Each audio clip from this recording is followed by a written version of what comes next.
tax updates you can't afford to miss. Brent, I am so excited about this because it is that time of the year where the IRS has finally let us know what we can expect next year when it comes to how much money we can save for the future, what tax opportunities are available to us. The numbers are in, hot off the press, and we get to go through them today. This is always, being a financial nerd, I have quirky times of the year I get excited for. In the past, we've joked about that we love when Warren Buffett wrote Annual the letters to shareholder. When I was writing Millionaire Mission, I remember we had the book written, but we needed all the year-end updates. So now every November, I get excited because it's always around November. The government tells us what are the changes they've made to all of our contribution limits, our tax brackets. So with that, this is stuff I'm hoping that I can turn this into your own nerdy tradition that you too can get excited about. So let's talk about what changed, some of the updates. And let's start with maybe the exciting ones, or the ones that people likely get the most excited about. And these are contribution limits. As you know, for certain tax incentivized retirement plans, the government says, hey, these things are really, really good, but you can only put so much money into them. And every year, those numbers change just a little bit. Well, 2026 is no different. When we look at contribution limits for 401k, 403b, 457, employer-sponsored plans, and the thrift savings plan, in 2025 for salary deferrals, you could do $23,500. You now can do an extra $1,000 in 2026 with $24,500. Well, and all for my self-employed and those in the high comp area, if you're trying to figure out total contributions, that includes your employer and you. It went from $70,000 to $72,000. For people who are in my age category, 50 and greater, we went from $7,500 on the catch-ups to now $8,000. One little honorable mention on that one. If you are someone who's qualified as a highly compensated employer and you are going to do catch-up contributions in 2026, it's likely that your plan has now made the election where they now have to be Roth contributions. So if you've not made that adjustment, if you've not had a conversation with payroll or HR about that, you want to make sure you navigate that before we get to January. What a quirky little thing. It's wild. I know why they did it is because they don't want you to take the tax deduction for it, but oh no, don't let me do more Roth. Okay, yeah, we'll get more Roth assets. And then if you are someone who is between ages 60 and 63, there's an additional catch-up that you can do. There's a super catch-up, which is $11,250. That number did not change. Now, here's something that's important to know. When you make your deferral election into your 401k, oftentimes people will say, I want to defer 5%, 10%, 15%. Just because these numbers have increased does not mean that you will automatically max them out. So you want to make sure you do the math in your plan, because maybe if you were saving 10% last year, you might need to save 11% this year, whatever that number may be, so that you can make sure you don't leave money on the table. We see this all the time, Brian. We'll review someone's W-2 and we'll notice the amount going into their 401k might have been the contribution limits from 3 years ago, 4 years ago, because they never actually went and updated it. So make sure you're checking that so you don't leave that tax-deferred savings on the table. Well, that's a great segue because a lot of you have set up account builders on your IRAs as well. Let's talk about what happened to contribution limits on that. If you think about IRAs, for 2025, they were $7,000 a year. Now they're $7,500. Now here's the quirkiest. Even both of us, when we were going through the show notes, we were like, why did they do this? Catch-up contributions for those 50 and greater, forever it feels like it's been $1,000 or, when you've had inflation adjustments, it's been in $500 increments. But for some reason, they made this year's catch-up contributions in 2026 will be $1,100. That's right. They added $100 to those catch-up contributions. And look, they didn't call and ask us for our opinion, but you know what's super frustrating about this? We're going to get to a second. You're like, all right, $7,500 IRA plus $1,100 catch-up. All right, that's going to be $8,600. Oh my gosh, $8,600. That's really close to HSA Family Max, but it's not the exact same.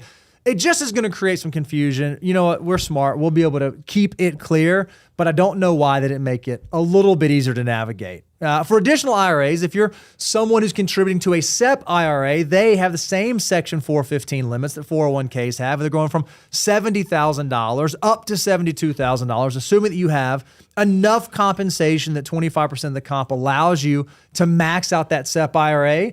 And then simple IRA contributions are also going up. Salary deferrals are going from $16,500 up to $17,000.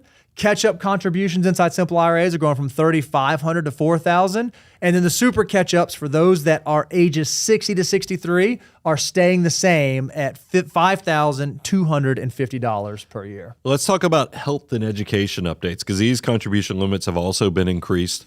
If you think about health savings accounts, now, Bo, we were talking, once again, quirky things, things that make you go, I wonder why they did that. It's always been kind of interesting, and this a few years ago, it separated from common sense. Yep. Contributions between like individual versus family, it used to be like half. Yeah, the individual is exactly half of the family limit. Well, easy to remember. We've decided that didn't make enough sense, so we needed to make this more complicated. Because if you look at contribution limits for individuals, it's $4,300 in 2025. 2026 will go up to $4,400, and then for families, it's $8,550 in 2025. But in 2026, it's going to be $8,750. So they took half minus 50. Yep. It's really weird. Very, very frustrating. And then if you are someone who is above the age of 55, so this is a little bit different than 401ks or 403bs, catch-up contributions for HSAs trigger at age 55. And so if you are eligible for that, you can do an additional $1,000 into your health savings account. And oftentimes there's a little strategy where if you have two spouses that are both over 55, you can do $1,000 for each if you open up a second HSA account. So a little bit way to squeeze a little bit extra tax savings in there. And we can go through these others, like the flexible spending accounts. Those have gone from $3,300 to $3,400. 529s, they've stayed unchanged because the gifting limits have not changed. 19,000. Same thing for ABLE contributions, also stayed the same at 19,000. All right, so that covers all of the contribution limits that have changed, but there have been some other tax changes as well that we want to make you aware of. And one of the things we know is that oftentimes the marginal tax brackets that we are subject to get indexed for inflation and they change. And so in 2026, that is no different. All of the tax brackets have shifted a touch. And so I'm just going to run through these very quickly, but this is a pretty easy thing to go out there and Google or look up if you want to know what bracket you fall into. But if you make married filing jointly below $25,000 in the 10% bracket, up to $100,000, it's 12%, up to about $211,000, 22, $400,000, 24, $512,000, 32, $768,000, 35, and then if you make over $768,000 married filing jointly, you're in the top marginal tax bracket, 37% federally. Well done. I mean, what y'all don't know is in the content meeting, I was trying to turn this into a TED Talk on tax rate changes. Bo convinced me, no, I've got a way I'm going to do this really quick. So I give you kudos for making that happen. There are some other changes, and these are pretty big because this is on the deduction side. The standard deduction has continued to increase. So in 2026, if you are single or married filing separately, your standard deduction is $16,100. If you're married filing jointly, you're a surviving spouse, the standard deduction is all the way up to $32,200. And if you're head of household, $24,150. And so, Brian, I think that the vast majority of Americans, even with some of the changes we're going to talk about in a second, are likely still going to be standard deductors. So they are likely going to benefit from this higher deduction they get to take. So I think just in kind of summary, we've just covered the contribution limit increases, we've covered the tax rates, but there's also big tax news in the fact that we had the big, beautiful bill that passed, that a lot of this stuff kicks in coming into 2026. So we wanted to make sure we brought you up to speed on what you need to be paying attention to for both this 2025 tax filing year, but also for the years to come. Yeah, and it's really, again, most things when it comes to tax policy are not incredibly simple and straightforward. It's almost like the CPA sit around and make it super complicated. It's not the CPAs. Don't blame us. All right. That's not them. It's all those people we put up in D.C. They make it a little bit more complicated than perhaps it needs to be. And so there are some distinct timelines you need to be aware of as you think about these tax changes. So this first little tranche we're going to talk about are changes that are going to take place between 2025 and 2028. These are period certain changes that have been adjusted. And the first one is pretty significant. It's the senior deduction increase. Yeah, this is getting you for up to $6,000 of an additional deduction. Per individual, $12,000 for couples. Exactly. And then here's one that I think a lot of people are going to be excited about. The sales and local taxes, SALT, if you're not familiar with that, These things got brought down. A lot of people, if you live in a high tax state, both for property taxes as well as for state income taxes, you got capped at 10 grand. This was a big change that a lot of people did not like. Well, now it's gone from 10 to $40,000. That's going to have a big impact on anybody who's itemizing their taxes and lives in a high tax state. So it's one of those things. Obviously, there are some significant things changing as it relates to Schedule A on your tax return, your itemized deduction. So if you are someone who maybe has been taking advantage of the standard deduction each year, make sure you double check to make sure that because of this SALT change, you're not going to be an itemizer. Because once that happens, there's some other things that you can go look at, like healthcare expenses, other miscellaneous expenses that you might incur that could fall on Schedule A. So make sure you're looking at that. Another change that's going to happen between 2025 and 2028 is limiting tax on tips and overtime. For these years, eligible workers can deduct up to $25,000 of qualified tips, or up to $12,500 for single filers, $25,000 for joint filers, and a certain amount of overtime pay. So if you are someone who either earns overtime pay or part of your compensation is comprised of tips, make sure you understand how these changes could potentially affect you. And then one for, I can't wait to see how they tell us we're going to do this, is the car interest deduction, up to $10,000. But there is the caveat that the car has to be qualified U.S. assembled passenger vehicle for personal use. Man, where are they going to be handing out those stickers? It's going to be a sticker right there on the stick. This vehicle qualifies for this. Can't wait to see how that plays out, but it's always fun. I'll get my popcorn ready. So those are some of the changes that are taking place from 2025 to 2028. But then there are other changes that are happening that are going to go 2025 and beyond. The first of which, it's a lot of parents, a lot of folks in the messy middle. There is an increased child tax credit. With the new legislation, it permanently increased the child tax credit to $2,200 per qualifying child starting in 2025. And then that's going to be adjusted for inflation annually beginning in 2026. And the amount that is going to be refundable of that credit will also be adjusted from $1,400 in 2025 up and beyond in 2026 and beyond. 529s. More eligible expenses. I mean, this is something: professional licenses, technical training, apprenticeships, other fees and supplies. Once again, it seems like 529s keep getting better and better. And then, of course, I don't think a lot of people, you've heard about this, the news media covered it. A lot of your electric cars and the energy credits, they've been phased out, and a lot of them even went away as of September 30th of this year. So then we've talked about 2025 to 2028, 2025 and beyond, and there are some changes that are going to take effect in 2026 tax year.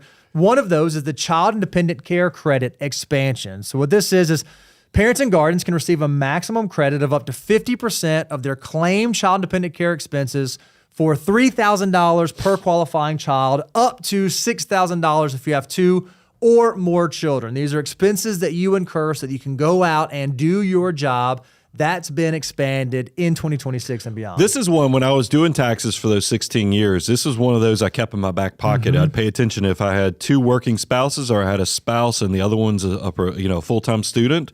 You can actually deduct those you take a credit for the dependent care expenses. Don't sleep on that. A lot of people just don't know about this credit. So if you resemble what I just talked about, both spouses are working, or both spouses are at least full-time students and working, then you ought to look into this. Another change that's happening is as we've already stated, the standard deduction increased in recent years. And so because of that, a number of folks were no longer itemizing their deductions. And one of the deductions that people often itemize is their charitable giving or their philanthropic giving.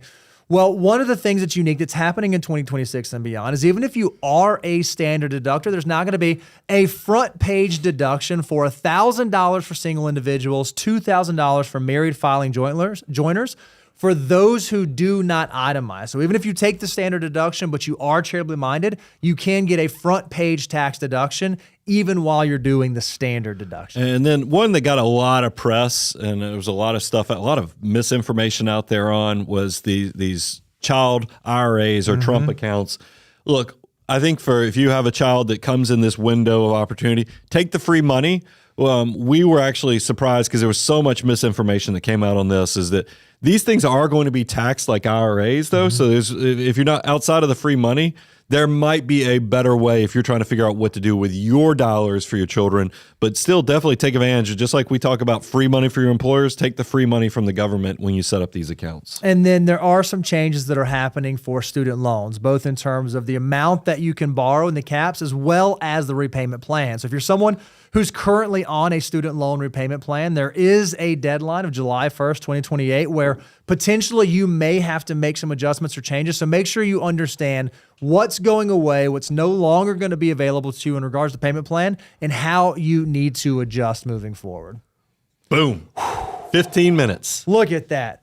Lots of tax changes. But here's the thing that's so interesting about taxes. We talk about all the time that, in this country, tax evasion is illegal. It will get you arrested. The government will come and take your stuff. Tax avoidance, however, is highly encouraged. And so one of the best ways that we can avoid taxes is understanding what has changed, what laws have been adjusted, what limits have been moved, so that we can take advantage of those so that we don't have to pay any more in tax than we absolutely must. If you're willing to do a little bit of homework, a little bit extra work to make sure that you structure your financial life in a way to minimize your taxes, that's more dollars in your army of dollar bills that can grow for the future. Amen, CPA? No, definitely. Be very proactive with your taxes so that you can take control and minimize tax payment as much as possible. So, Brian, we love that we get to do this. We love that we get to read through legislation, compile the changes that are going to happen that are going to affect you, but we also love that we can speak to the things that you guys care about. It's why every single Tuesday at 10 a.m. Central, we are right here answering your questions because we believe that there's a better way to do money. So right now, we have the entire team out in the wings collecting your questions. So if you have a question you want us to weigh in on, make sure you get it in the chat right now. So with that, Creative Director Reby, I'm going to throw it over to you. Yes, I've got some questions queued up. The first one is from Hubert171. It says, fun question for the guys. I'm going to kick it off with a fun question. Household just passed 1 million net worth at 38. So Boom congrats on shakalaka. that. First of all, what are some fun ways they recommend celebrating this milestone? And what advice do they give as we start the journey to 2 million? Love it. I mean, I'd plan a trip or something to, either a big night out or a trip. It's really on what your family puts value on making those blossoming memories out of. But definitely celebrate. I think that's sometimes I pick on my financial mutants and the fact that we're so good at being disciplined that we forget how to have a good time. So make sure that you're building that skill set of celebrating these big moments in life and these milestones so that you can keep going forward and know the why and understand, that money is only a tool and it's not something that you're supposed to idolize or put at the center of your life, but is definitely just a tool that you can use to maximize this moment that you're building with your family and loved ones. Yeah, when I sit down with my wife, when we've hit these kind of milestones in the past, one of the things I do is we like to go out to a nice dinner, and I always ask her the remember wins. Yeah. And hey, do you remember when we did this? Do you remember when we said we were going to do? Do you remember when we said, one day we want to have our net worth go over $1 million? And it's really fun to reflect on that moment in time. Do you remember back when that was the case? And then as you're having that conversation and reminiscing, then I always say to her, hey, I want us to kind of mark down this moment right now. We are sitting in the moment that hopefully one day we will look back on and say, hey, do you remember when we had that conversation? And that's how we begin to do some of our goal casting, vision casting, dream casting of what are the things we want to be able to do 10 years from now? Obviously, 10 years ago, we said we want to be in this spot and we're able to do it. What do we want to move forward in? And so what that allows you to do is not only have this future mindset where you're looking towards future goals, but it also lets you kind of give yourself a pat on the back, celebrate for accomplishing really difficult things. Most millionaires don't hit millionaire status until they're 47, 49 years old. So 10 years ahead of schedule. And you guys have done this at 38. That is no small feat. That's something worth celebrating because it likely took a lot of hard work to get there.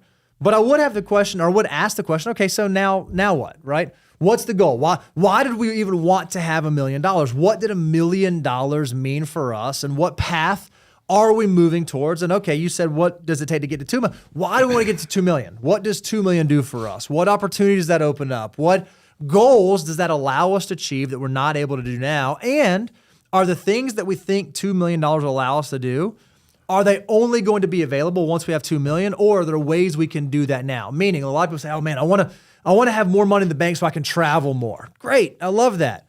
Are there ways that you could travel right now and maybe bedazzle your basic life and not break the bank, so that way you're not just waiting for your future self to be able to enjoy this? And I give my wife all kinds of credit for this, because she used to say to me all the time, "Bo, I don't know, you're telling me how balling we're going to be when we're 90.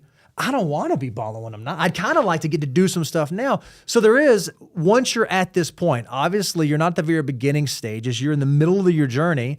It is worth reflecting, okay, are there things we've been neglecting or not been doing that maybe now we can loosen the purse strings and start doing? Well, yeah, I mean, this gets to the element. There's so many things. It's going to be hard to pack it into just a few minute answer.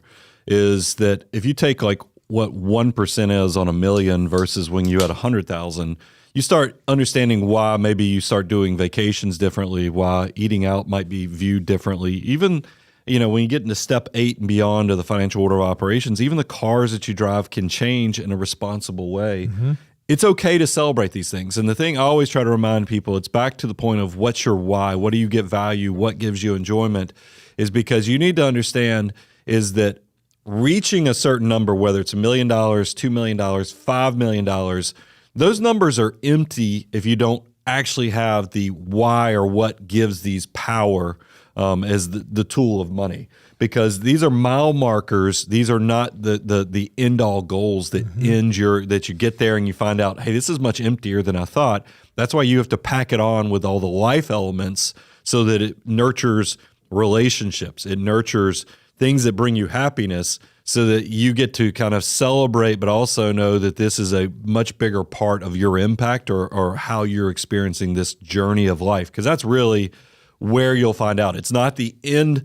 I want to reach $5 million, and I think when I get to this pinnacle moment, my life is going to be great. No, you have to make sure you're strapping on all the life elements as you're building these assets, so that you look back, when you've exceeded all these goals, and you go, job well done. Yeah, everything here from a spiritual, from a relationship, and from a happiness and fulfillment factor seems to all be in line with each other. Last little thing I'll add on here, Hubert, is said, hey, what are some tips and strategies for going from this million to the next million? Don't forget to dance with the one that brung you. The thing that got you to $1 million very likely can be the same behavior, same strategy, same kind of stuff that will take you to 2 million. Far too often, I feel like people hit this threshold. They okay, well, now I got to do the complicated thing. Now I got to go do the private equity. Now I got to do rental properties. Now I got to go complicate my financial life. The dumb doctor deals. Everybody hates it when I say that, but it's the truth. If I just saved and invest 25% of my gross income, and I did that over the last 15 years or so, and that got me to $1 million, I bet if I continue to do that moving forward, and the fact that my portfolio is so big now, that snowball is just going to get rolling faster and faster and faster, bigger and bigger and bigger, without having to change a whole lot of the behavior. So the things that you've done to get here are likely going to be the same things you continue doing to take you to the next phase and next stage. Love that. Well, congrats, Hubert171. Very fun milestone. And thanks for letting us have a fun conversation with you about what's next for your journey and just celebrate for a bit. And also worth celebrating, it is Money Guy Tumbler Day. Whoa, look at that. So Brian and Bo, you are my tumbler models today. So Hubert, if you would like a Money Guy tumbler, just email winner@moneyguy.com and we would love to send one to you. Okay. The Wickinator 21 is up next. The question says, hello, Money Guys. I am recently married. I was on step 7. Now I'm in step 3 with my wife. We have 8.5%. Don't laugh. What? So much shade he just threw. Oh, man, look at that. So much shade. Okay, this is a good question, though, because this is a real scenario, right? This certainly can happen to people. So the details of that is, it says 8.5%. I'm guessing that's the interest rate, and there's $4,000 left on the debt. He's currently maxing out his retirement. Should I decrease my investing and put it towards debt? So this is a guy who's been following the FOO, and now he is with somebody else who's following the FOO, but they are at different points in the FOO. So what would you say to them? But first I'd ask the content team, put up on the screen what people think the FOO is versus what the reality of what FOO is because this is exactly right. This is what happens with life. The Wickinator fell in love, and now his spouse is coming to the marriage with. By the way, this is just going to be a speed bump because it's $4,000. We've seen much dire, worse situations than this. And if you tell me you were at step 7, that means you had already fully funded your Roth. That means you had such a savings behavior that you were already reaching 25% of your income going into those retirement accounts to max out retirement. That's pretty amazing. So I got to think with you combining resources with your new spouse that $4,000 might just be a speed bump of a month, 2 months, 3 months. That, I would like you to prioritize because 8.5%. That's a pretty good clip on that would qualify as high interest debt. I didn't get to see what type of debt it was, and I didn't see what their ages were, but still, I think that I would probably safely to say, let's knock it out quickly and then get back on track with the financial order of operations. Yeah, one of the things I would think through, if you were on step 7, again, not knowing kind of the income disparity and what the expenses are between you and your spouse, one of the things I'd probably go investigate is, okay, if you were on step 7, that means that you had a fully funded emergency fund. How robust is that step 4 fully funded emergency fund relative to what the household needs? This is a great example of where maybe it's time for you to take some of that step 4 to go extinguish some of that step 3 so you get out of that high interest debt so that then you can not have to, while it's a speed bump, maybe it can be even, sometimes like a neighborhood, there's like the big speed bump that like's real aggressive and it's like, just like jarring. But then sometimes in the neighborhood, there's like the little bitty speed bumps where they're just like, da-da-da-da-da. If you already have an emergency fund, maybe this is something you can go ahead and knock out, get that debt gone. You don't really have to shut down the retirement savings because you still have an emergency fund in place and you can continue moving with those goals. But I think one of the things that I would do first is I would talk with both of you about what your financial goals are, right? Like, hey, I was in step 7 and now I got married and now I'm in step 3, or now she's in step 3. I would pose that differently. I don't think that you're in step 7 and she's in step 3. I think that y'all are in step 3. I like and you that. ought to arrive at okay, hey, this is where we are. This is what we got going on. This is how we're going to tackle knocking this out because this is a common goal that we both have. And I think if you can approach it that way, it's not going to be about like my stuff and her stuff or my stuff and his stuff. It's our stuff, and what are we ultimately trying to accomplish with the decisions that we're making? And that's a great point. It's because just because you pay off the $4,000 debt doesn't mean you immediately go back to step 7. What happens now, you're going to be in step 4, but as a unit, meaning you look at what's 3 to 6 months as a household. And then after we get through step 4, now we'll look at, hey, what should we do from a Roth health savings account as a couple? You're looking at with brand new fresh eyes because you're different. I mean, you were a single individual, now you're a married couple. I would look at it as a household to figure out how you're going to navigate getting back to step 7, but as a couple versus separate individuals. That's one of the things that I always when people come to me, look, there's nothing wrong with you having the way you manage your assets. Some of you come into marriages with like maybe you had children from a previous marriage or there's complications where you might have some separate accounts, but I definitely want you setting household goals to where you're having to navigate these things together. I think too many people court off theirs versus theirs and we don't actually get the that you're in this together. And that's the way marriage is 2 becomes 1. Let's kind of get that mindset. Big team, little me. That's good stuff. The Winkinator 21. Great question. And if you'd like a Money Guy tumbler, we would love to send you one. Just email winner@moneyguy.com. Reeves, you know what I love seeing the other day? What'd you love? I was scrolling through YouTube, as I often do, and I saw a little video of why Brian loves Disney. Did you see that one? I did you see see that one? one. And actually walking through why he loves Disney. And then I was like, all right, this is pretty good. Let me check out this other. And then it saw why I should not play the lottery. And this is I what didn't say. love. I don't think I said you should not. he I said just you want people to absolutely know don't. the odds. He said absolutely It's don't like play the lottery. It's more than the adult population of the United States. But you see the comments for like, but you're saying there's a chance. You're Yeah. saying, I was like, yes. If you have not checked out, what are we calling it? What's the name of it? I mean, I think we call it tangent time. Tangent. That's the Have name. if you've not checked out Tangent Time with Brian, you should go do that. YouTube Shorts, Instagram, all the socials. Make sure you're doing that because it allows us to talk about some stuff that we often don't get to talk about on here. But if you want to take a walk with Brian, it's a great thing to check out. You were too kind, but I will say what my biggest shock this week was because I was on a fun trip. I went out to Vegas with some Georgia buddies. And on my flight, I'm getting texts from Bo. I'm not getting, because, when you're on the airplane, they don't let you get the actual charts or screenshots, but I got the actual him telling me, we were the number 9 podcast, according to Spotify, in the country, number 1 in business. And, when I landed, I got to see the screenshots, and I was like, holy cow. So something just went on fire. Well, we know what it was now, is that we got really promoted by Spotify for that show we did on what to do with your money in your 30s. What I want to know is, because then once we had such success with this episode, like, hey, we want to reach out to our Spotify contact to just so we could, make sure, hey, this was great moment in time. Appreciate you guys. Because we have YouTube representatives, we have Spotify. And we realize, our Spotify, if you're out there and you're connected with Spotify, we'd love to, because we had a great time with it. It was awesome. And I like to know that more eyeballs saw our content than probably any other time on Spotify. We like celebrating those moments. I'm worried because Matt was telling me, behind the scenes, that he ended up just, they sent it to like a support ticket. I was like, I don't want to make sure this doesn't get shut down. This was not a bad problem. This was a feature. This is a benefit.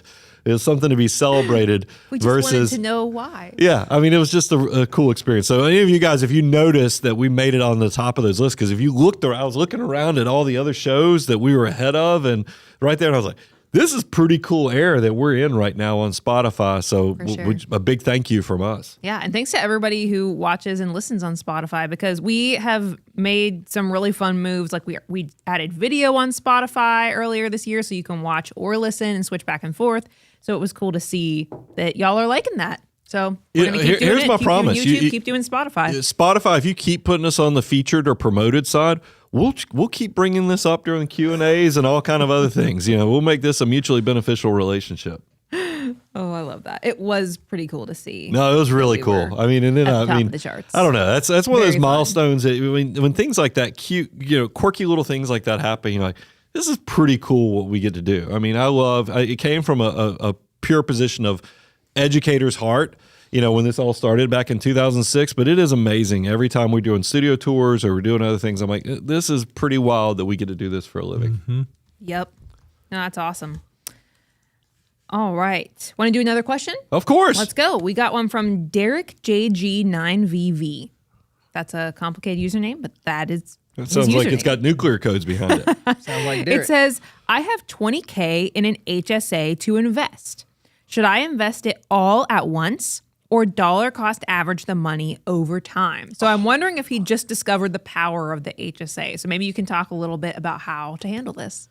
So we love HSAs because only 13% of Americans use it as a triple tax advantaged vehicle that it is. Because one of the things you can do is you can put money into an HSA and you get a tax deduction on the front end. You can then invest those dollars and they can grow tax deferred. And then in the future, you can use those grown dollars to either pay for current medical expenses, or you can even reimburse yourself for past medical expenses, which is awesome. That's one of the things that makes HSAs absolutely unbelievable. And you get to pull that money out tax-free if you use it for those qualified expenses. That's exactly right. Completely tax-free. And so Derek's question, okay, I got 20 grand. Should I lump sum or should I DCA? Brian, I'm curious to know if our content team is good enough. Yeah. Can they pull up the Goldilocks rule? Do you have our Goldilocks rule? Do you think that they have the Goldilocks rule? Because sometimes we're faced with this decision. Do we want to lump sum or do we want to DCA? Lump sum being invested all today and DCA being, hey, I'm going to invest a certain amount every certain period for a certain amount of time to kind of smooth out the volatility. And we actually have a metric to help you figure out which one you should do. I'm not seeing it on the screen, so here's what I would like to share. The thing about everybody always tries to put these two against each other. It's either going to be lump sum investing versus dollar cost averaging. We know statistically lump sum is better because markets typically go up 8 out of 10 years. So it's hard to overcome that. So you know, off the cuff, you're like, well, without a doubt, we ought to just lump sum this. But then there are those moments where we know the intra-year volatility, plus we know we hit those bear markets 2 times a decade typically, that those years scare the heck out of you. So we were like, okay, instead of putting these two concepts against each other, they ought to work together. Meaning that if this is not a huge portion of your investable assets, put it into work immediately because that lump sum stat is very powerful. I'm hearing that they actually can pull it up now. So let's go ahead and see it, guys. So look at this. This is tying into what I'm talking about. It ties into how big is this sum of money you need to make this decision on compared to your total investable assets. If it's a small amount, meaning it's 10%. So for this example, for Derek, if he already has over $200,000 working, then the $20,000, just put it to work immediately. However, if you're brand new to your journey, maybe Derek just started investing 4 or 5 years ago, and he's only got $50,000 saved up and invested. Well, this $20,000 now, I mean, this could be 30 to 40% of his total investable assets. That would probably recommend, that volatility could really derail you as a total household. Why don't you DCA this over 6 months to kind of cut out some of that volatility? You see how well thought out this is? This is why we say there's a better way to do money. It doesn't have to be either or. I hate it when content creators try to say, do this all the time. And we always say it depends. So much of money in personal finance is very personal to your situation. So we try to load you up with free resources so you can navigate this in the best possible way.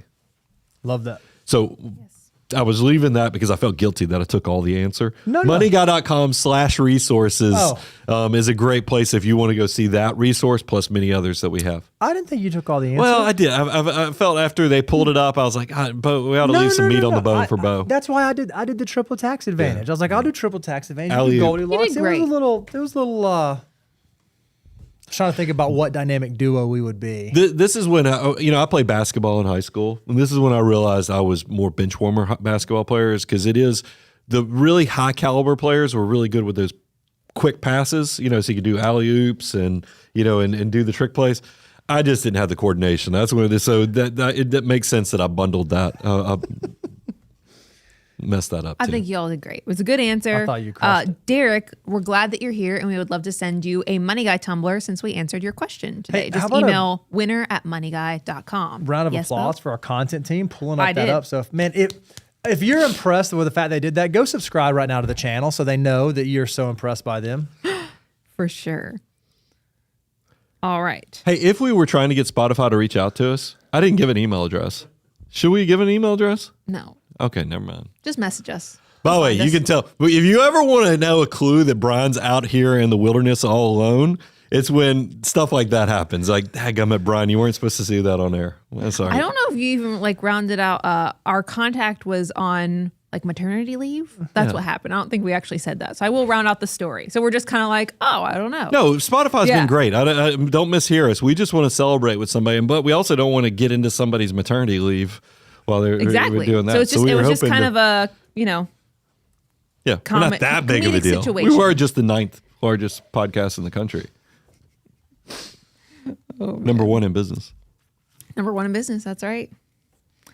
All right. Chris W. has a question next. It says, instead of moving, what do you think of using a home equity loan to remodel and add space as long as the combined loan and mortgage payment is below the 25% housing threshold?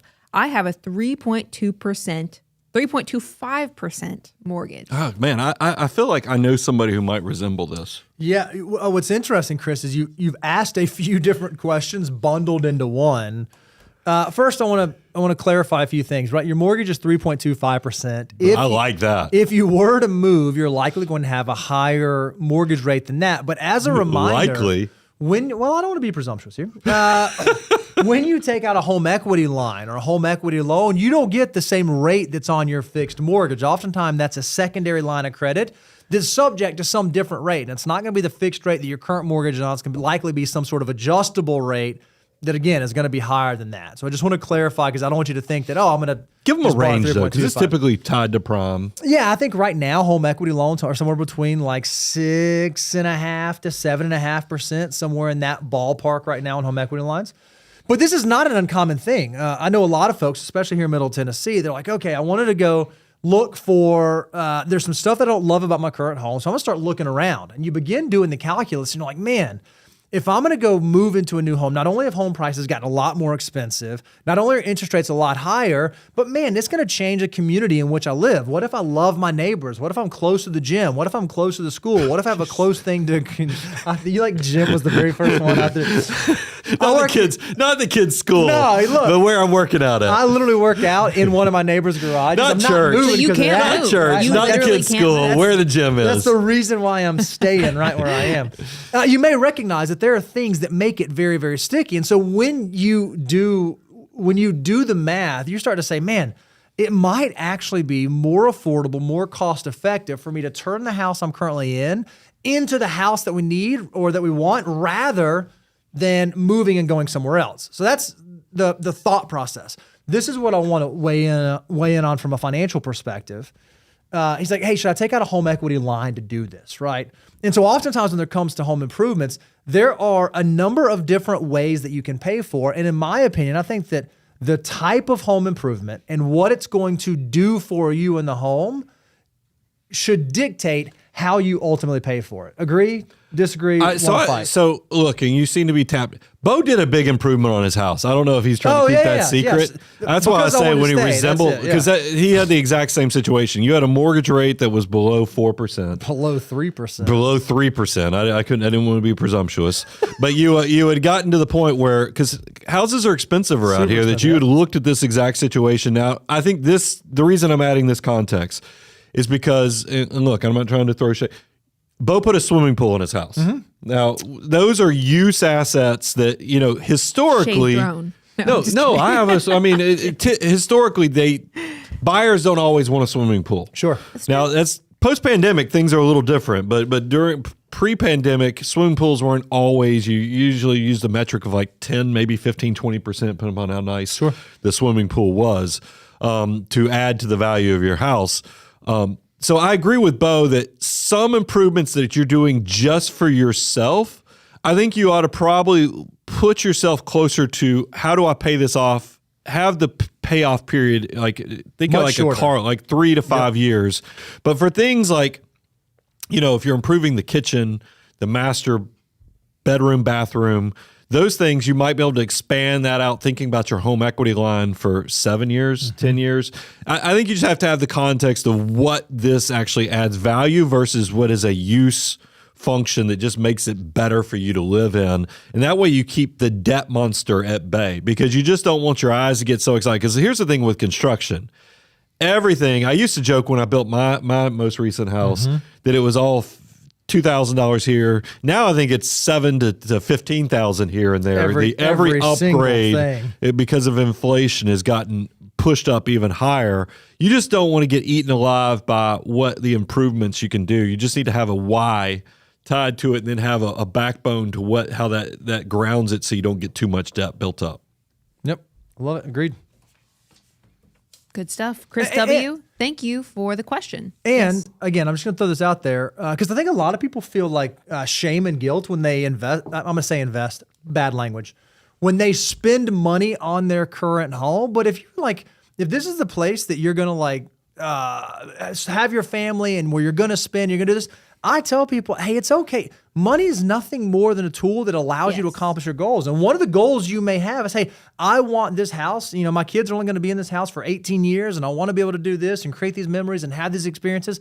And so long as that decision is not inhibiting me from other goals like financial independence or being able to save for the future, whatever that may be, that's okay. I see a lot of financial mutants that just really rail against that. There is no point in getting all the way to the end of this life with a big stack of money and no memories and not actually using it to accomplish the goals that you have. So it's something I think that financial mutants need to hear so they don't turn into financial misers. Hopefully, we had a lot of, y'all probably catch on. Bo and I actually really do like each other, so we talk a lot. And this is one of those things I was like, put this swimming pool in your backyard. It's not like you're going to die broke. That's it. I was like, this is going to be one of those things when you look on the life meter, it's going to be a rounding error on, yes, it's a big sum of money to put this nice pool and outdoor living space in the back. But man, oh man, you have 3, tricycle motors that now are soon to be, bicycle and car motors. Oh, and yeah. you ought to go ahead and Car motors. yeah, you know what I mean. They're getting bigger. You're only going to get them in the house for this certain period of time, and as you're going to be old and sentimental like me, you're going to be like, what could I do? And I know your wife too, and I know y'all use this for hospitality. It's unbelievable. You entertain. It's changed the way that we use It's our home. a good use of your resources, Absolutely. even though that money could have grown at 8%. Yeah, like Sure. Who cares But for if what? it If doesn't you're following the food, yeah. blow up everything else? That's the whole thing about money as a tool only. And I think sometimes that's why I love our content, is because we give you the mathematics, but we also try to give you the quality of life stuff so that you can get to be my age and go, all right, I navigated that okay and still didn't turn myself into Ebenezer Scrooge. That's right. Yeah. That was great stuff. Misers versus mutants are completely different. Different. Chris W., that was a great question. Clearly, you got us into a good discussion. If you would like a Money Guy tumbler, we would love to send you one. Just email winner@moneyguy.com. I was just laughing because tricycle motor makes sense because they are the mechanism that Yeah, when that they're little. powers the But your kids are tricycle. getting older. You only have one tricycle But they're- motor in the I house know, now. but car motor. I know, There I is know. a thing that is a car motor. That's why it was so They funny push to the me. accelerator or the brake I also, pushers. The brake phrase tricycle motor always makes me giggle that's anyway. hilarious. So that whole thing, I liked it. I enjoyed it. Thanks for keeping things fun, Brian. I do what I can. Speaking of the next username I have is called Laugh House to Go. I don't know. Okay. But that's his username. That makes me think of like the question- jumpy houses. that you That's what I put thought out in the too. I backyard. was like, maybe he's a jumpy house guy. I don't know. Okay, it says, what was the biggest breakthrough when you were designing the foo that you feel sets it apart from alternative models? Kind of a Oh, well, this fun is question. easy. I've actually, what's funny is this is one of those tangents. I actually recorded one of these. I don't think it's gone out yet. There's two. I want to give Bo credit because there's multiple things. First of all, we were already doing what was called the 30-minute financial plan. And this is going to mess up my tangent time, but that's okay. We were already doing the 30-minute financial plan. And then I remember I had seen something on LinkedIn where everybody was screwing up all these math problems because they didn't know, please excuse my dear Aunt Sally, with PEMDAS and how math has an order of operations. And I was like, Bo, when we do that 30-minute plan, we are doing our own version of PEMDAS with finance, because I get so mad that there were systems already out there, but nobody was prioritizing get the free money from your 401k. I was like, how in the world, when your employer is giving you 50% guaranteed or 100% guaranteed, is that not on the front end of your system? And then the other thing that we were thinking is, because look, if you tell somebody right out of the gates, and this is where Bo's genius came in, that they need to be saving, they need to have 3 to 6 months before they even start investing or doing anything, I think a lot of people are going to get Discouraged, they're going to discouraged by that. And there are other systems that say, well, $1,000. And I'm like, well, but $1,000, that just doesn't feel like that's necessarily the right amount too. And so Bo and I were talking about it, and he was like, I think we keep them from making the bad mistakes, where the big things that can derail your life. And that's where insurance deductibles came in. And so we came up with, in step one, is highest deductible covered, because that's the catastrophic stuff that creates bankruptcy and never lets you get started. And that probably should be that is the first thing. I'm definitively, now that we've had enough time to swim in these waters, I know that is what people need to do. And then I love that it transitions right into that free money, because I don't care, even if you have credit card debt, you ought to get that free money, because that's going to be probably that lifeline for the excesses you screwed up in your 20s if you're at least doing the employer match. And then the rest of this started just falling into place.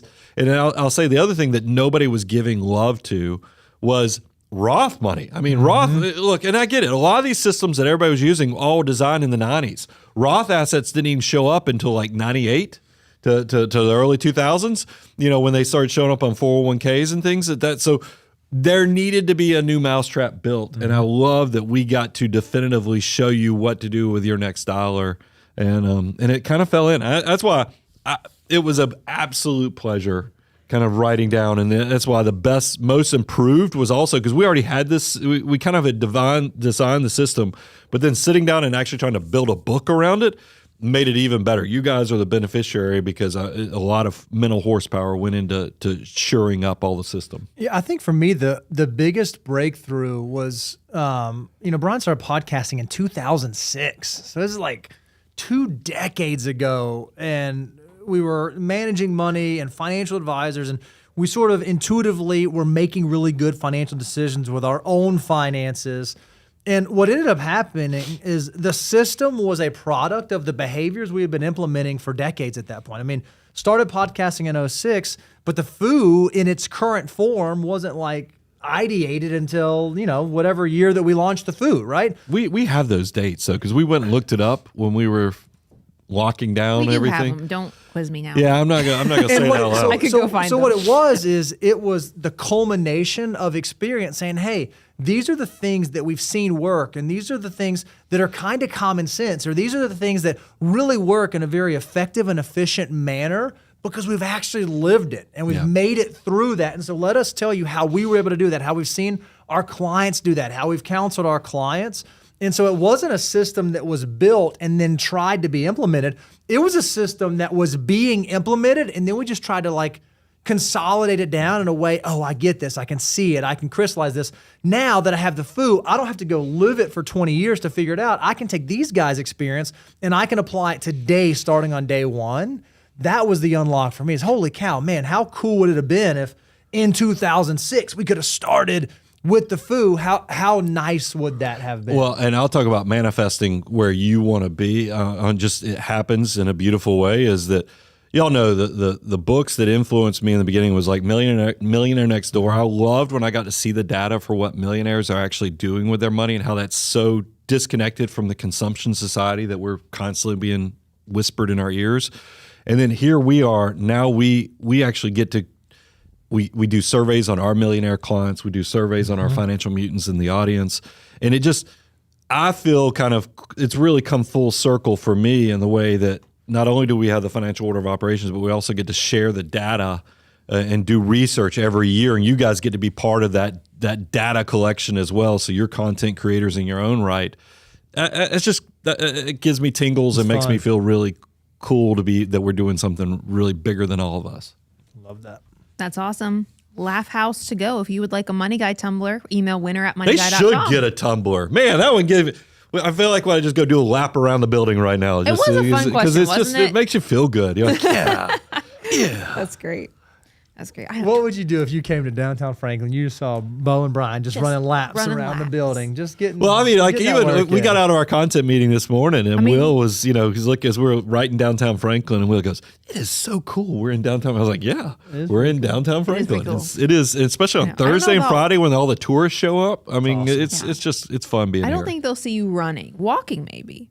Yeah. You never know. Definitely. You could be seen walking on the streets of Yeah, Franklin. by the way, Charles, everybody knows Charles. You probably see him. He's probably in the audience right now. But Charles is like, Brian, these walking videos, you got to be careful about your safety. People are going to know where you are. They're going to be able to tell from the background. Just I'm like, looking out for you. I'm in downtown Franklin.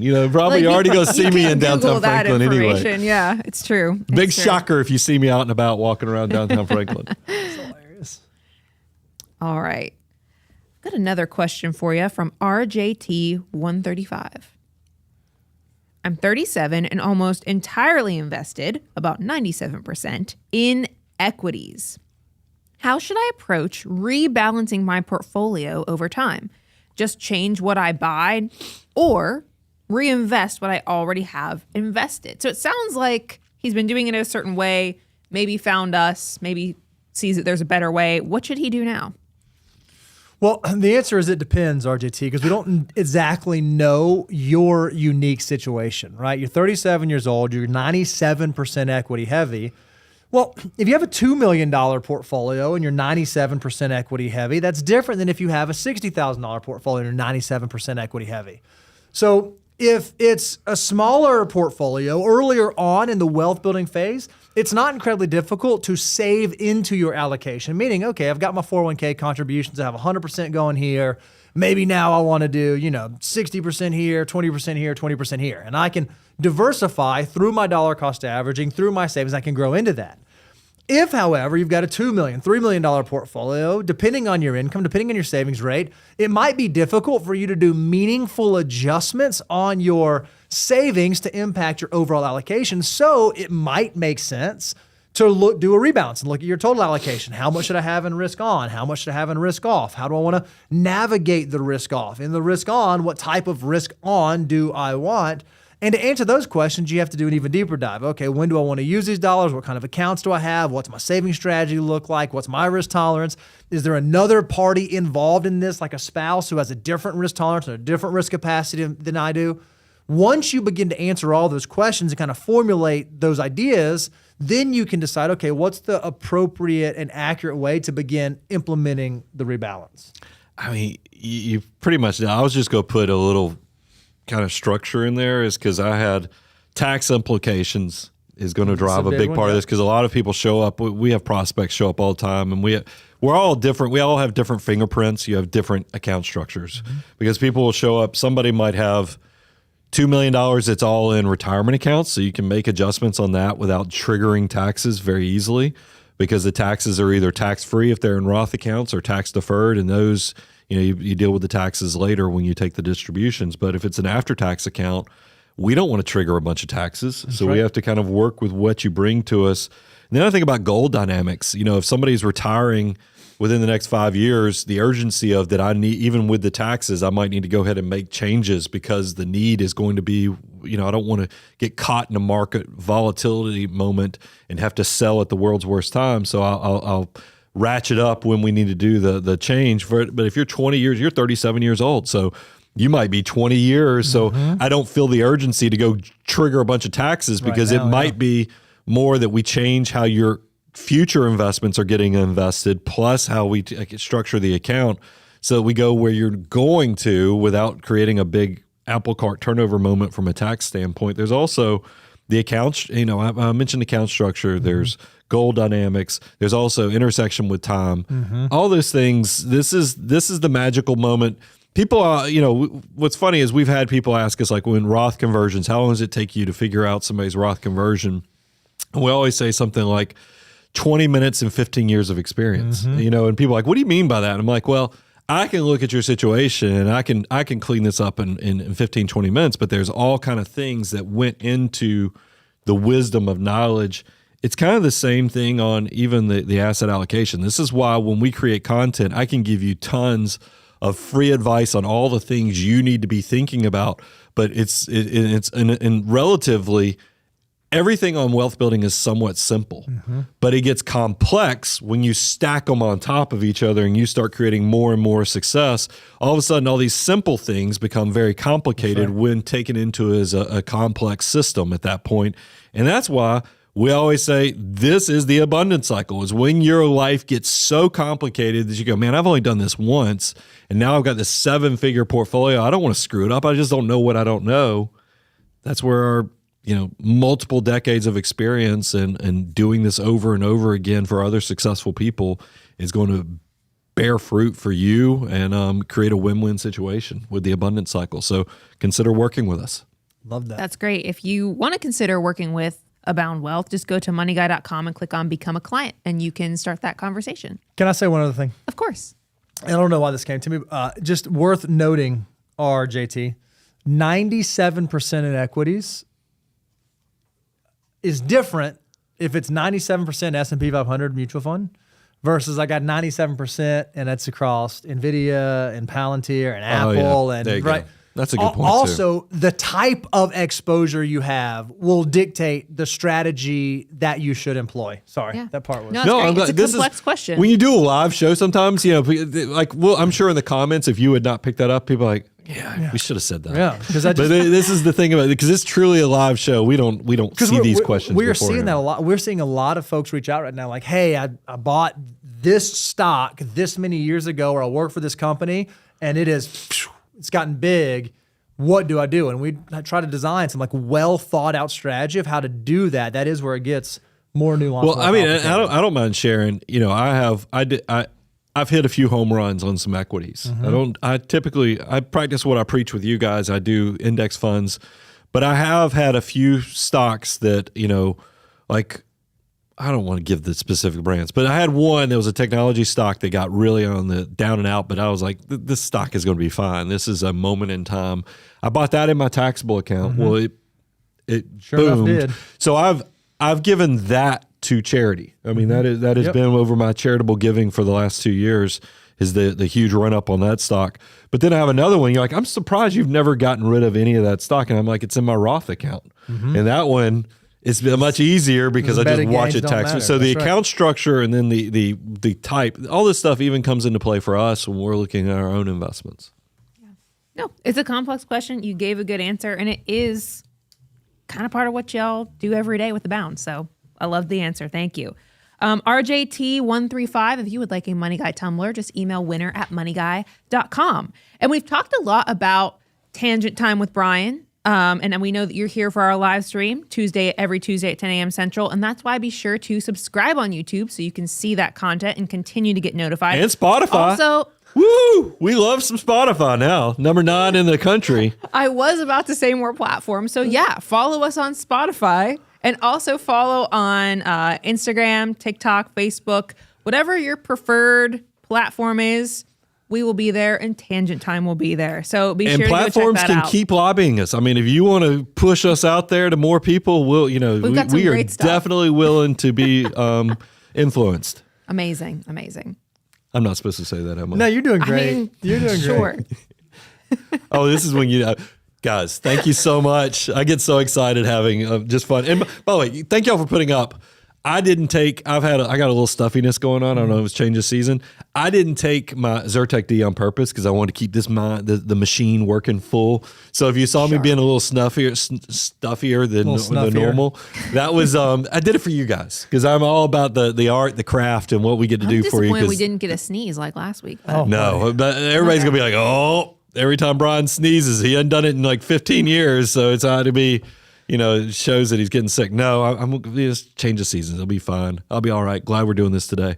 But guys, we have a blast creating this type of content. I'll get it back on track. I'm your host, Brian, Bo, Reby, and the rest of the content team, Money Guy team, out.